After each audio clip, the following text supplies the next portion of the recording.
헌법재판관 8명이 헌재 대심 판정에 들어섭니다.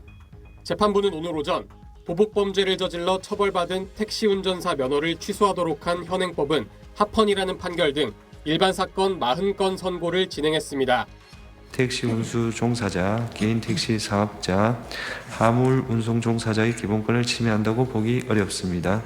윤석열 대통령 탄핵 심판 관련 평의는 열리지 않았고 재판관들은 각자 사무실에서 사건을 검토한 걸로 알려졌습니다. 헌재가 오늘도 선고기일을 통지하지 않으면서 탄핵 심판 결론이 이번 주에 나오는 건 사실상 불가능해졌습니다. 헌재는 통상 안전 문제 등을 고려해 업무일 기준 2, 3일 전 선고일을 통지하기 때문입니다. 최근 평의 시간이 줄면서 재판관들이 어느 정도 합의한 것 아니냐는 추측과 함께 반대로 재판관들 사이 이견이 좁혀지지 않는 것 아니냐는 관측도 나오고 있습니다. 과거 대통령 사건을 금요일에 선고했던 전례에 비춰보면 일러도 다음 주 후반에야 선고일이 잡힐 수 있다는 전망도 나오고 있습니다. 심리가 더 장기화하더라도 문영배 헌재소장 권한대행과 이미선 재판관이 퇴임하는 4월 18일 이전에는 선고가 내려질 거란 예측도 나옵니다. 박근혜 전 대통령 탄핵 사건의 경우 당시 이정미 헌재소장 권한대행 임기가 만료되기 사흘 전에 선고를 내렸습니다.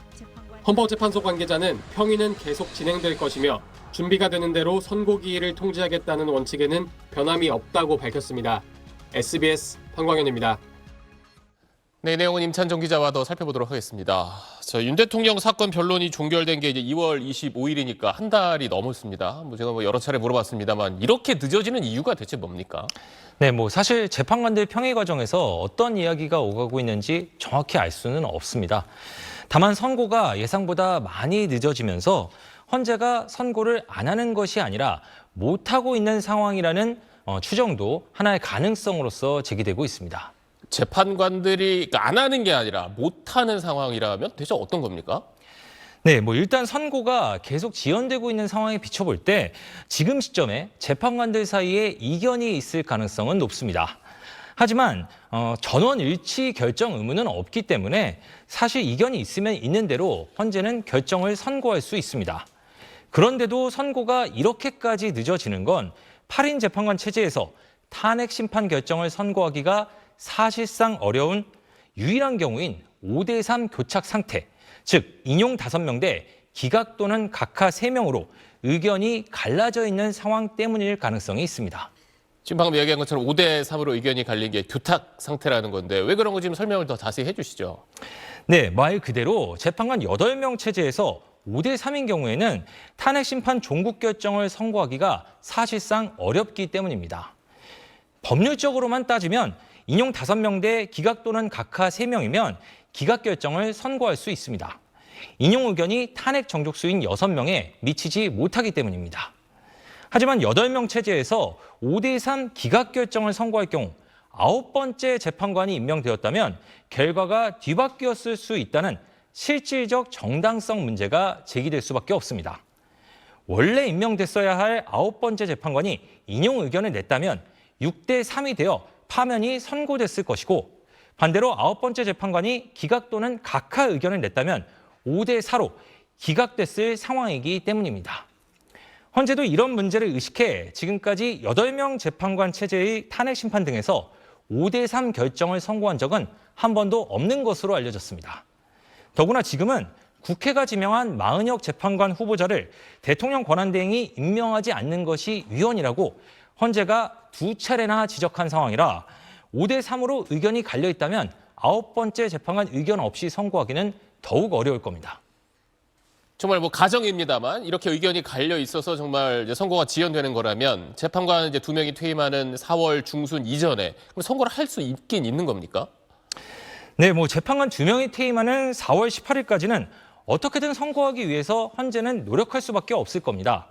결정 선고 없이 2명이 퇴임하면 재판관 총원이 6명이 돼 심리 자체가 불가능해지기 때문입니다. 후임 재판관 임명 등을 놓고도 극심한 혼란이 예상됩니다. 그럼에도 지금 5대3으로 의견이 갈려있는 상태라면 앞서 말씀드린 것처럼 곧바로 선고하기도 어렵습니다. 따라서 4월 18일까지 어떻게든 이견을 더 좁힌 후 선고하기 위해 노력할 걸로 보이는데 선고가 지연되고 있는 것도 이견 해소를 위한 시도 때문으로 추정해 볼 수 있겠습니다. 네, 알겠습니다. 임찬종 기자 오늘 소식 잘 들었습니다. 오늘 오후 서울 고용노동청 본청 앞 깃발을 든 민주노총 관계자들이 을지로 한복판 차도를 가득 채웠습니다. 헌법재판소가 윤 대통령 탄핵 심판 선고기일을 지정하지 않자 예고한 대로 오늘 총파업을 벌인 겁니다. 민주노총은 낮부터 서울지방 고용노동청과 서울역, 명동역 일대에 모여 광화문 광장까지 행진했습니다. 탄핵 찬성을 촉구하는 시민단체들도 민주노총과 합류해 함께 집회를 열었습니다. 민주노총은 윤석열이 파면되는 그날까지 투쟁을 멈추지 않을 것입니다. 모든 투쟁의 동력을, 모든 노력을 헌법재판소로 향합시다.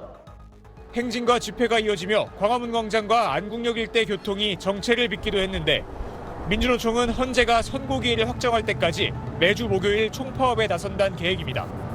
탄핵 반대 측도 헌재 앞과 안국역 일대에서 집회를 열고 탄핵 기각과 각하를 촉구했습니다. 시위대는 낮부터 운현궁 앞 차로를 점거하고 탄핵 각하 등의 구호를 외쳤습니다. 기각!